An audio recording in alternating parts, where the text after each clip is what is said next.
would like to start with chanting 3 times Om.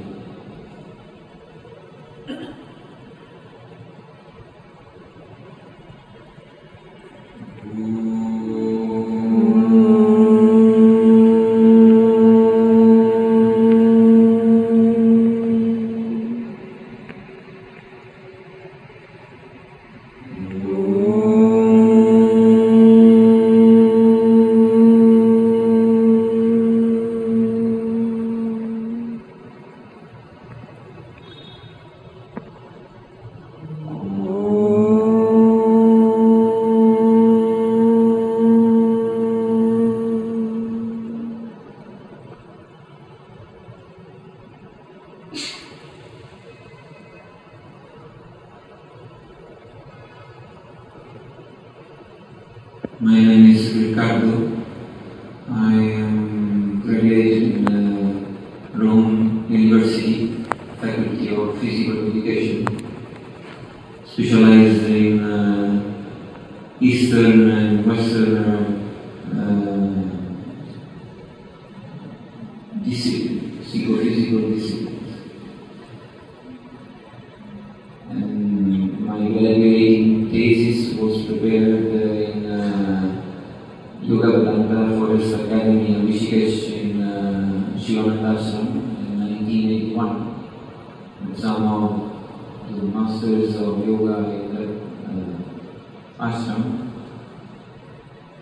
mainly Swami Shivananda, the direct disciple of Swami Shivananda. Swami Shivananda was a doctor, medical doctor, who went to Himalayas and deep in yoga and wrote and taught much about yoga. It is not easy in half an hour. You have to finish it in half an hour. You have to finish it in half an hour. Yes. It's not easy in half an hour to speak about such a basic, fundamental subject like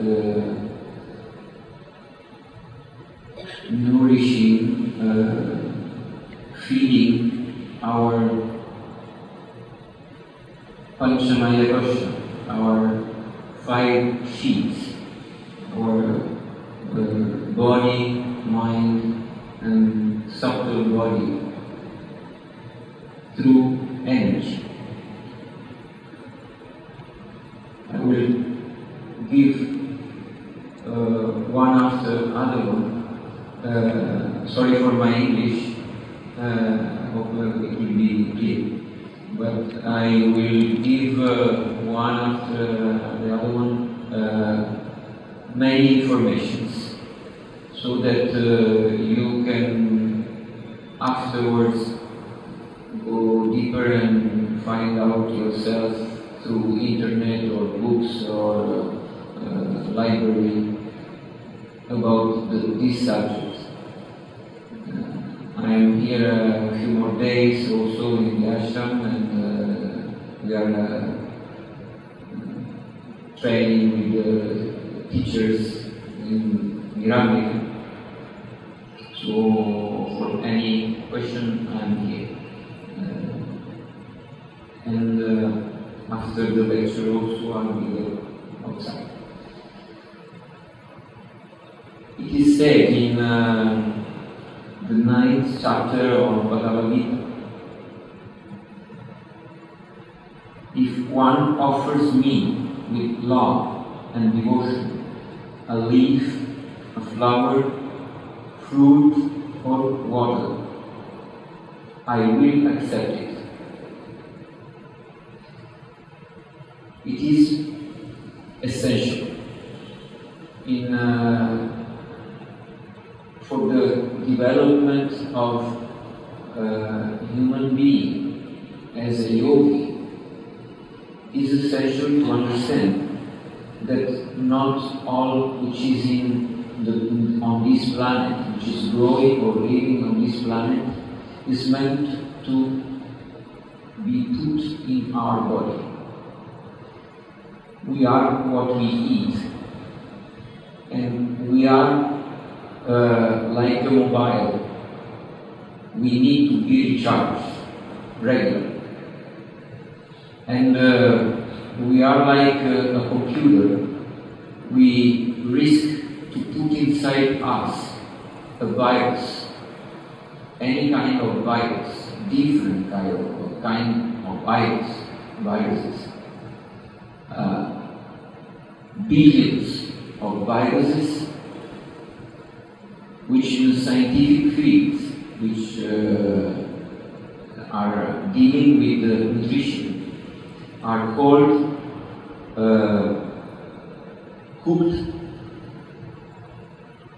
modified molecules, which are not existing in the nature. Once we cook, once we use some chemical or some high temperature, cells become distorted. They have changement in their structure. And when they go in our body, there can be an infinite list of reactions, which we can call sicknesses, psychological behavior, or be it psychological behavior or organ diseases.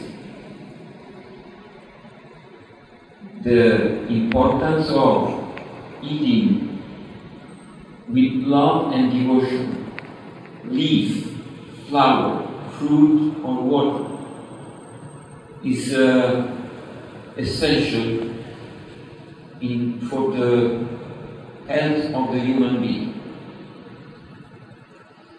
It is not easy to get rid of the bad habits which are growing in the planet, which are spreading in the planet since centuries and centuries, thousands of years.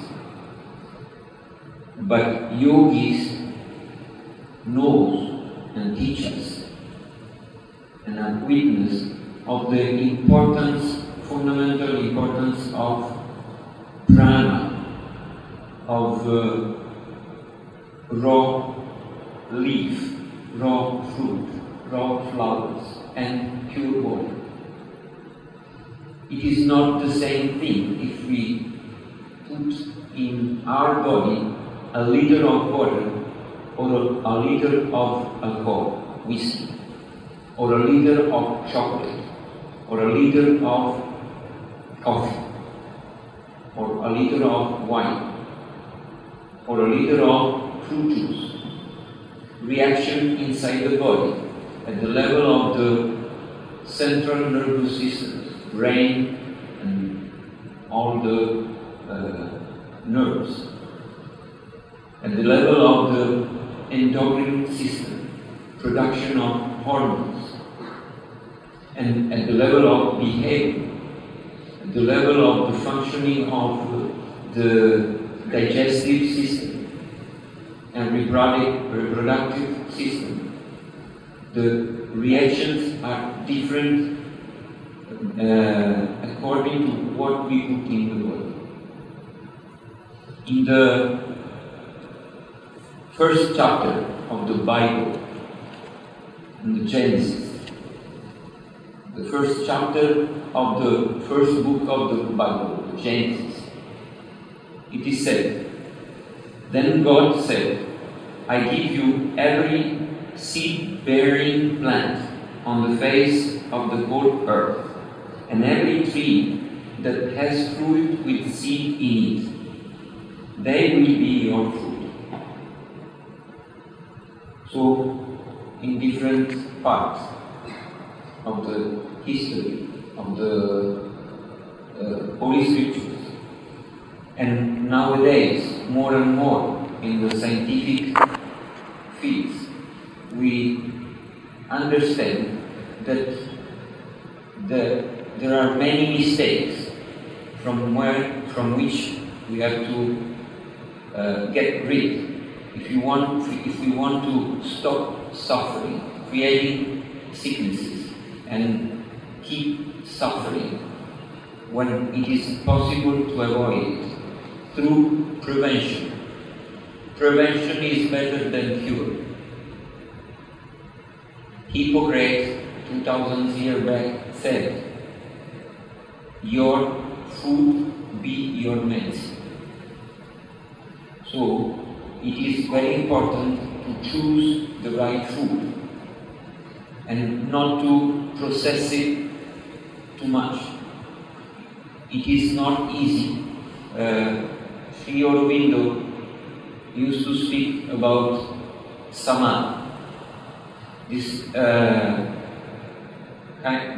what we can call way of equality, which means to detach from the attraction and the passion for food, for gastronomy, and for the big amount of food.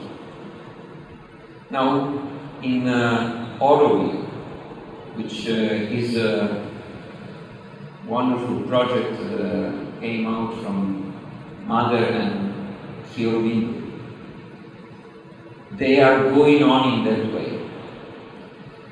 I want to read you a few things from Aurobindo Radio, where they interview someone who in Aurobindo itself is trying to go in the opposite direction of the average and the habits. Anandi is a raw food specialist who works at Koftu, an organic food processing unit in Aurobindo. After studying at the Tree of Life Institute in Arizona, she returned to India and realized that particular practices of awareness during food preparation transcend national borders and have universal elements. Listen in for the sounds of raw food preparation, along with a few hints about the opening of her new restaurant, some benefits of a raw food diet.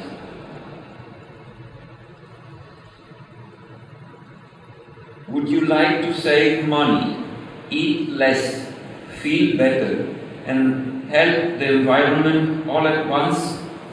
A new revolution in eating, the raw food diet, may lead you to do all of these and more.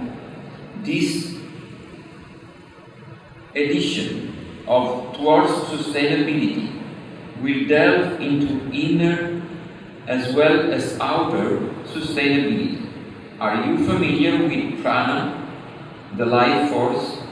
According to Anandi, PRANA is most available to humans in raw food. Listen to the following interview with Anandi from Koftu in Aurobindo to learn more about the benefits of raw food, her personal journey, and upcoming workshops so you can learn to eat raw. You are what you eat.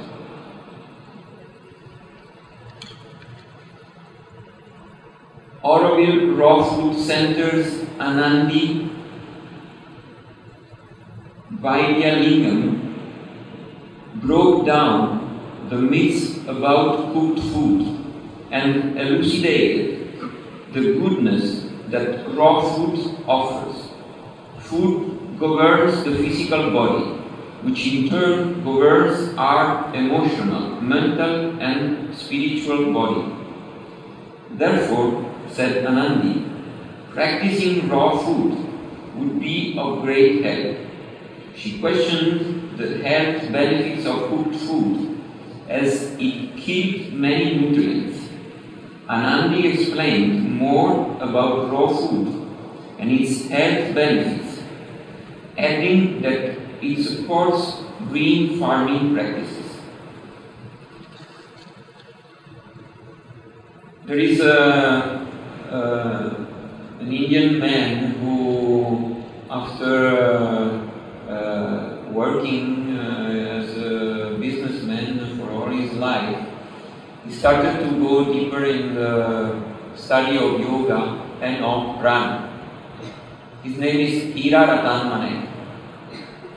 He is going all over the world to spread the knowledge that he reached through medical research. He was fasting during hundreds of days under the supervision of medical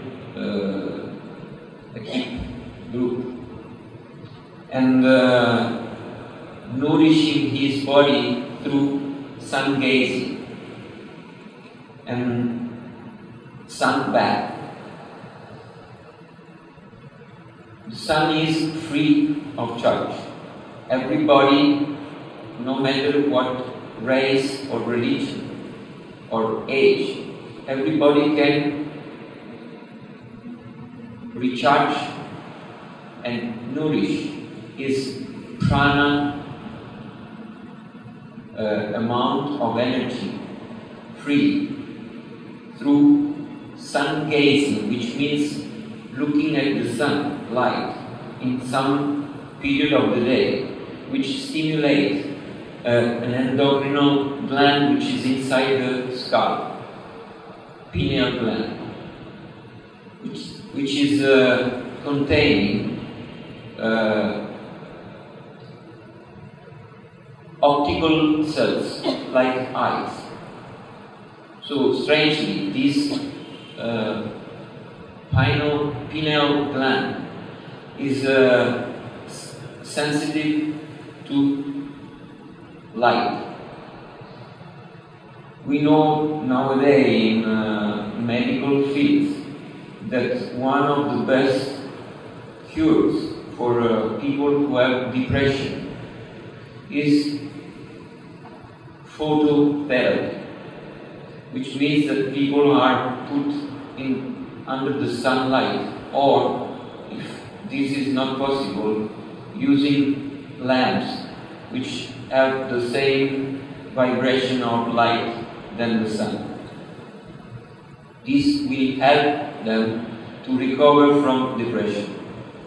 In the northern countries of Eastern Europe, of Russia, Siberia, and these places where there is little light,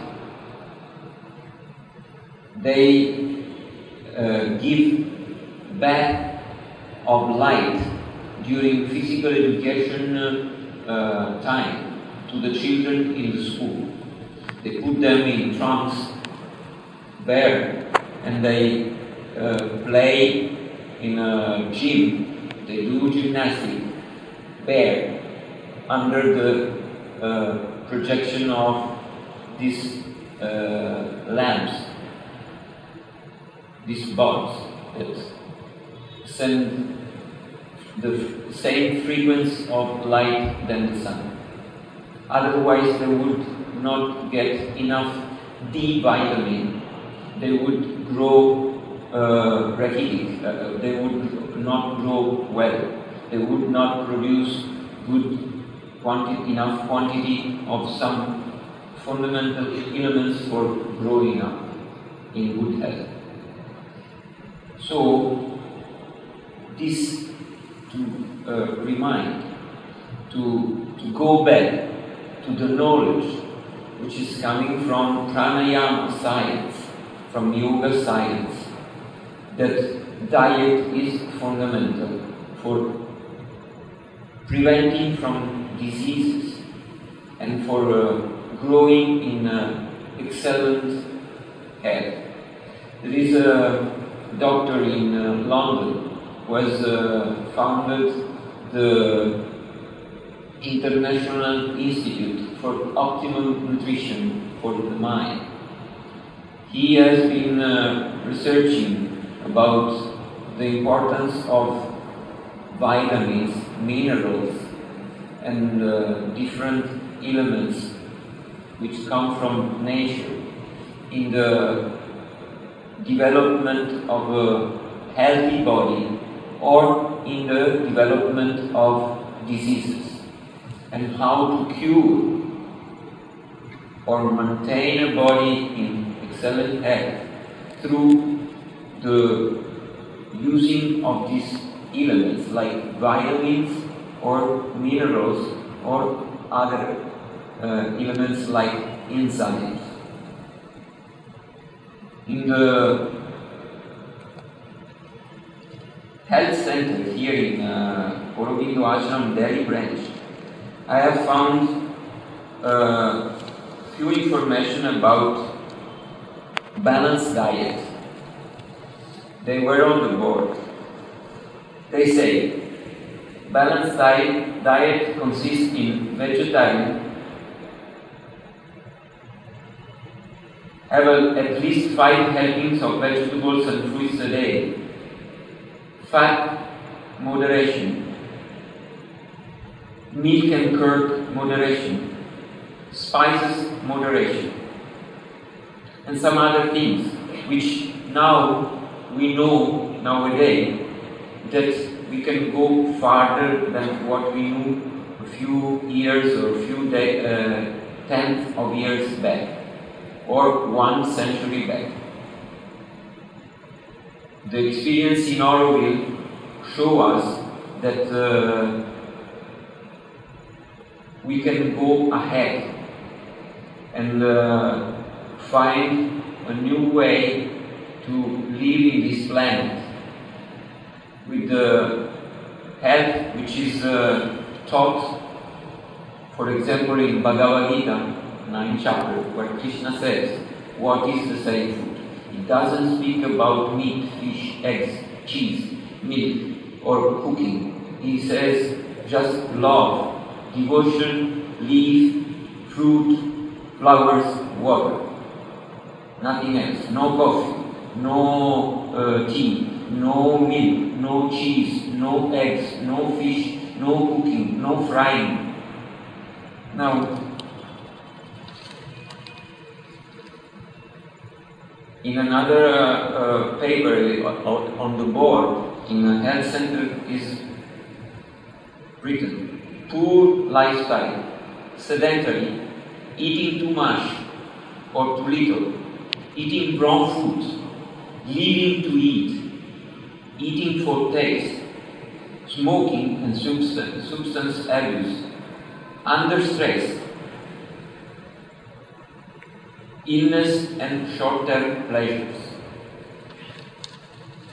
In Aurobindo, one of the citizens of Aurobindo wrote a book, very interesting book,